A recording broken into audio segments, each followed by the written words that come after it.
sunsum o hwa abato no enye sunsum a sunsum ketwa so enti age sofo wo hu ade akwachiri enti wo ye sofo na wo so wo ani ahwa ade ne kwachiri ansa na obedikre enti na meka kire se ne sofo bia na ye sofo wo ye sofo de ba sunsum no onu achiri sofo wi obeka kire wo se na aka 3 days na ade ne dane no opese wo kan wantimi aka bi oboa mi odi 4.7 ni sisa sofo no hu meka asase se 2012 no Mahama ya akwanchire bi sa akwanchire no wasa akoye bi meka asase no 2012 na nkofo dwa bedwa Mahama ba de hu asa fe de youth ni na bedo Mahama na me obi mpe obi asem kwawo esunsun nti sa akwanchire no Mahama koye biem ena na de akufu ado so amamu no bebuye no physical no so na nkofo dwa amamu no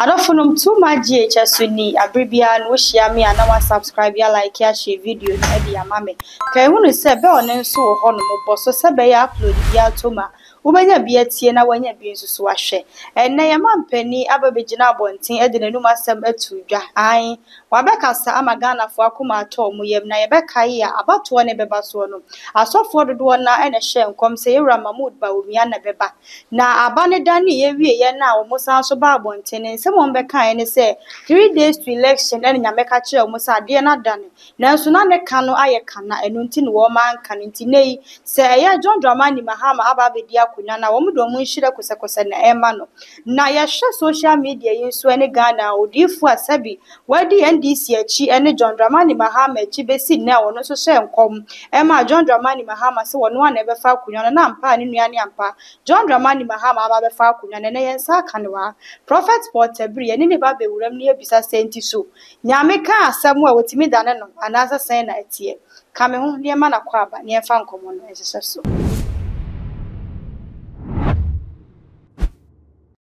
Ori for emu akwa aba de ba too much GHS ya ena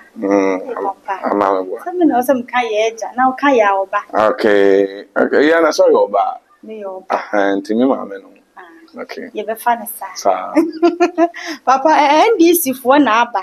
aba to yi bebe asofo dodo na ahye nkom nso hye nkom ni bi e ka me aye so mo hye ma NDC no mo no so no le be NDC MPP for so twemu a wo mo nso nkom hye ba e nyame dane no na why odifo epesi ebisa se onyame ka asem a otimi sa dane no medase onyame ka asem o tsana no ya akwese ma menka we nche obi a wo hwe se obi wa obi obekwa so ya se nkom se nesia ubetu kwai nesia be ware nesia be nyeska bi nesia bi si ba be si bat emam no ese nipa ne ye ho adwuma pato atemechon ese nipa ne ye ho adwuma anye ho adwuma de a ene bibi akwansidi wo ba nyame de waka bada ko ho akwansidi e de e wo ho na wa anye ho adwuma anu no akwansidi ne timi sisa de ne kwai na adili akorenim ebi ane nke last year ana bi 2 months ba na timi akwose 1 year time because wa anye ho adwuma nti sanity empempi na sofo ne ka sese direction ba no mo de ma wa ye 7 days ene sese wutimi ye direction ne sese ada ni twam a direction no anya adwuma no kura bi wo musa dabi ma menka no krancho 7 days no eye enama akomako 7 Monday started from Monday up to Sunday 7 days because day na day bia start bia lock bia wum bia no so because ma menka no krancho se onipa bia apesa wunya start temwa ebo no pass so krokwa sorry ema sesi mompa because bofu a sorry bede ai nshiraba no obas that time and yes nti 6 o'clock we so nti wacha kwa 5:30 so sorry na wo transfer anasa wo de order ho wani ate on say ahomachi bosu na egu ne de nshira nti bible no asem penna no wa dey wani hia nti obi a oda biribi no odi hia nti one question na wo busa me about say asofo e hye nkomfa ho ma meka so abato sunsum o hwa abato no enye sunsum a sunsum ketwa sunsum ne so eso enti age sofo wo hu ade akwachiri na sa papa nka abato ne football ki en hye ho nkomo na eni nyina ye hye ho nkomo ya sa nkom ya ka wasam yes where football home wo yo ba nti bia na mu kakra unso mbetimi awbo na be wansa na ba ako aye mistake bi na bibi ede asi na bi age penalty anase oye so to na bo no ane na kwose on na sunsum ni wuram no on na hu se ne sun ne kra mu omle to work for ane so Yes. Obu aso kwa so na ne fie ho nkasa pese ye brɛ na se because se basa coach ni woni pa ne mu gidi a afi ne gidi e dey e free ni pa ne mu. Nti se ye work ball a esunsun na se ye komo ball a omba me nchen ye timi work mo kwa abofo be ka chem se bia we mo koro wan go pa ne wo. Yes, that minute na mo fi se yapon kura wi no. Bo ase na ongu bi aba. Sanity. Enti papa John Dramani Mahama wadi na chiache yi pa. Ghana fo peso omu hu ne se woni ne wa yonko fa bia na wa hya obo okukwa mu. Se de ezi asofo ni bi ye no. Ase ya hye wo mo bo na ato afa nchen. Enti wodi ya hya obo okukwa bi mu nti na woda so di na chi ana. Meni John Dramani Mahama chi, meni NDC chi.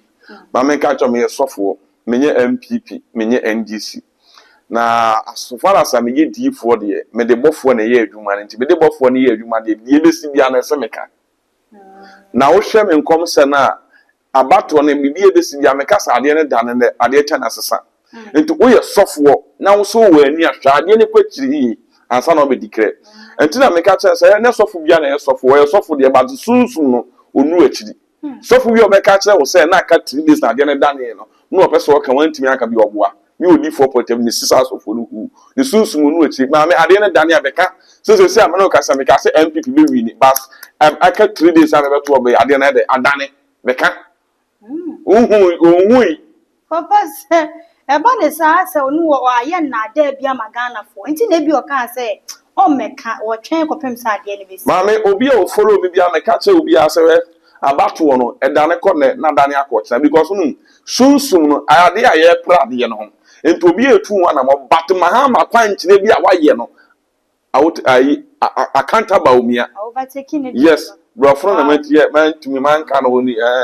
enti ayede accountable na wi enti na saata no ba umia ye no hwehwe na nyi enti na me gina se MDC be wi ni NDC be wi no papa wo kan sem bi se sacrifice bi anasa kwanchire bi a John Dramani Mahama ye no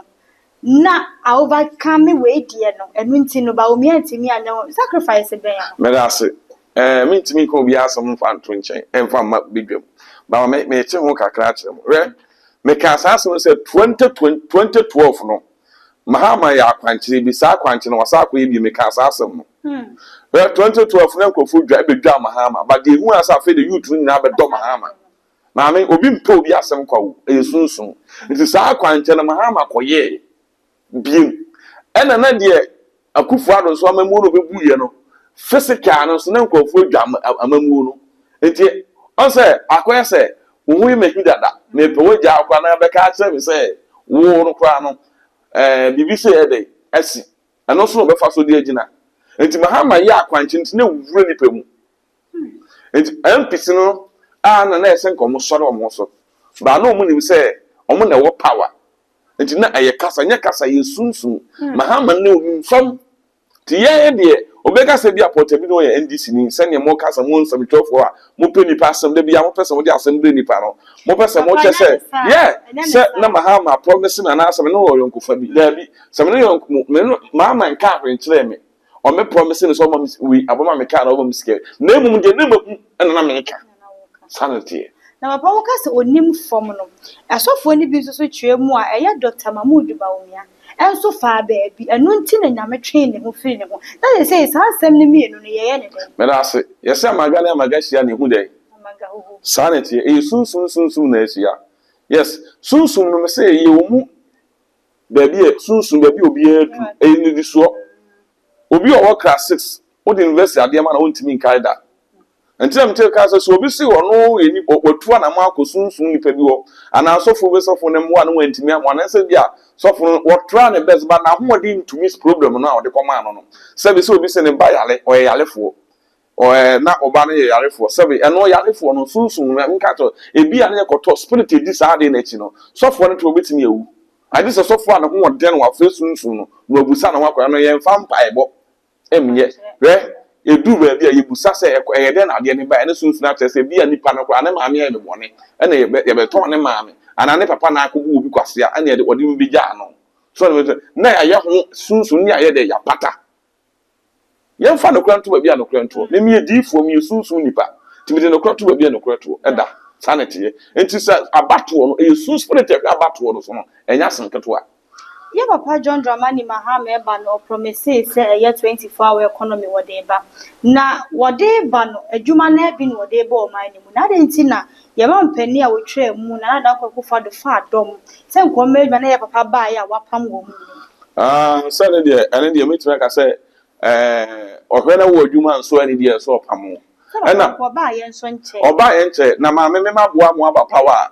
Oh, ba wa dimidi makota mako opposition akota 8 years a na maboa mo aba power say so didie ti do so tra so didie bi ronko sen kare ya ka opani no 24 a ena nka ne bi wo ha o ye ni a enka mbesa aba bi but mu ye tu mu pani ne fo a wonfa wa na de so mu ko opposition ba bi ye say mo de kota na wa no de makota na sanity Papa say ye hwe John Dramani Mahama abato obre ne beba no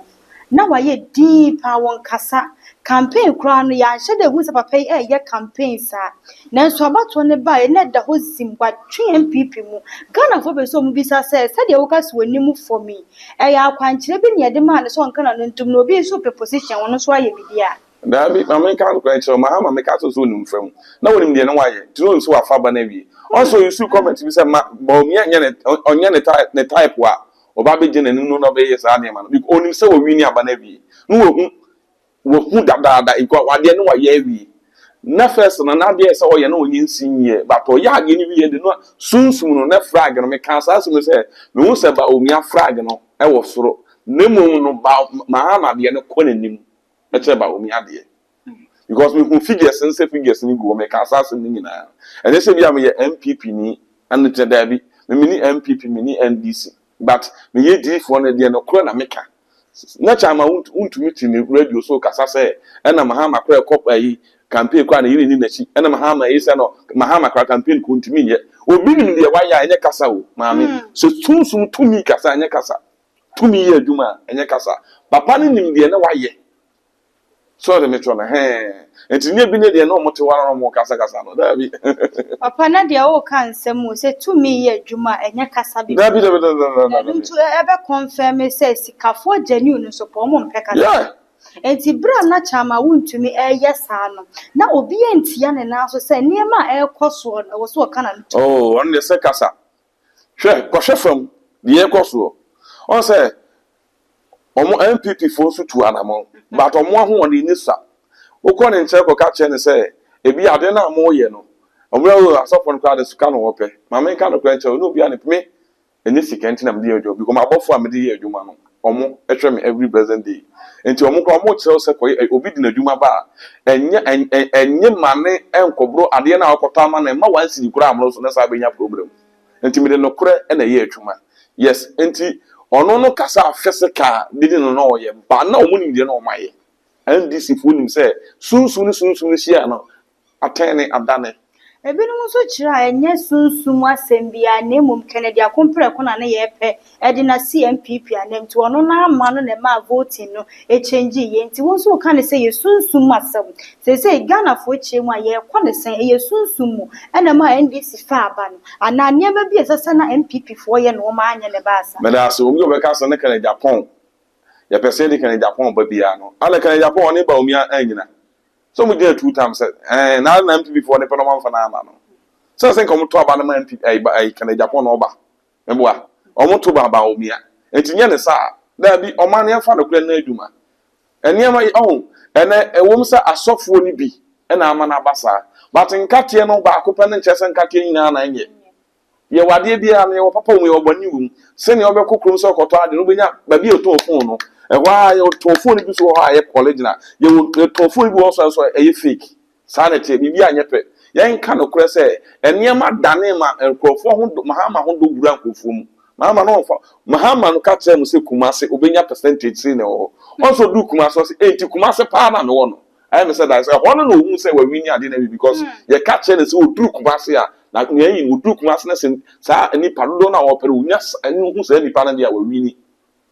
enti we so temu ka se bi enti Kumase pa na no no e da so na menso na because na wa ya de na manasi sa tam no obi so ye difu a ono na so ko hu say Mahama wini aba na to no e ho na de ne beda ho kre na ne no sa na de ntina na difo esusu apiri wura mu se chenchene e ba omia chenchene e ba omia ma me da ase ade a obehu no akoduru ha se no obehu tra ntina me say Bible se na difo honhom che difo ase adifo honhom se difo ase obi ni mu yesene sanity e that is school na maka no sunsun ti se school e woni di so sanity Papa ye pese ye de yenkomo na si na nso aya mededodo se John Dramani Mahama ba ye no abekire mu se eye necessary allowance watwam teachers allowance watwam sa de nyina nso na nka eboa ma school fo na teacher fo ne ho han wo mu kakra na papa yi ba ya wo se wa betwam yenso nke ye pa hoto na sa de ya wo be yi afiri hwe e de ahoto be ba de na me menye president mo de mo kekamba ni akoka asem na me bu man no ono ba e woni me de wo pese wo ye Papa we ye difo me ye difo ba we ye difo oh o man say am timu bi na mo so was necessary allowance watwam a teachers allowance watwam a some menye president Papa when you president now so share nkom say John Dramani waba enti obuna mamu bi ono na mi ko pa so obuna enti se me mbeka no aka se papa ade enti pa na oyi otwetwa hu meboa Papa nya ne sa woni NDC ananti ache se woni NDC nanti che eye sunsun aso no kwa na maka ba se ni nyina so man ne se ya timu bi ye pa man ni ye die ni o man ne nkanko na bibi sei aba animdifo ni sunsun mufo ne ye ba mo nchen ni ya bibi sa se nti sa policy kura ye de aba no ebeboa o man na na sa emo papa won kire mu na ye pe me da se woni ne nim bi nti o ye sa de no so because na ye president me de mesunsun ni pa de na ibisi na meka ye nti ye obibi e betima akobusa Mahama say Mahama e die nti na teachers allowance no twam na necessary allowance nso wo say twam na ono achim di nti wo twam no ho de mini bia metimi aka afa ho papa sama wo kan me no onya adwo be komu ye di ama me wo be komu ye person say ensem bi wo hono ma wo pese wo kata so na so ebre na so sen ka wo be bie so ama o man ni nyina hu ni say ne e kɔ no o man ni e be kɔ sen papa mo na mo kan ye o nti so nipa na ba se o man na memu no sen na be kɔ me da se o man na memu de wototo niema sunsun no me hu problem bia ho enti na physical juma ono person toto niema ye wade bo na won de ntumi a or because MPP for be kono ono so offer nurses for be abra no oteso kwa wan fa wo mu what the make sure say enti John Ira president Ira John Dramani Mahama bae no ono hu se emwa enti obeyi bi afiri mu na obetimi ebu omani yi because nurses no ohun so otua saade na be ha no na mamu na obunu dia eni ono ne decision wateki physical and spiritual ba ye de hwesu me de me hwesu nsumu asem ba me hwe physical asem nti ono ne decision a wateki ni say ono de ebi a me teachers allowance na ebeboa me emwa me ono atena no se emwa no watwam but ani nye sunsumu asem yeah papa nsem ye besa atena so bi me nso ya bre na ye bi adofo no tuma GHS ni dwaso hema e na meje so brebem bie mu a ye besa ne prophet atena so ne number e ne da screen na se ne frɛ no na de ohia bia no wontimi emu a ye wo all the social media platforms so macrow boss yes Mr. your friend say me old man na san kan hu bio ntin ka Mr. kwan kakana again I'm sorry not this time free AM home care and nursing home no mo mesho awo for ma onya kwan waduman we home care and nursing services elderly day care medication management dementia and Alzheimer care physiotherapy services post surgery care illness recovery care ni nyina ne say obusuani bi kra na bi a wakwayare sabia na yeyi na befie na free AM home care and nursing home for ya 24/7 wo mo abekwa akokrokro no ekwan obefa so obefa ni ndro no mo entertain no na wo so nya kwan waduma ene AM home care and nursing home sabi na mi pay obutimi krokro busu afokro a kire wa umu omo wo hefa AM home care and nursing home e wo Fanko Accra and Sawom road from 0540 344 837 and 0207 859995 boss we dem dawasepa what's me breso AM home care and nursing home comfort compassion and caring home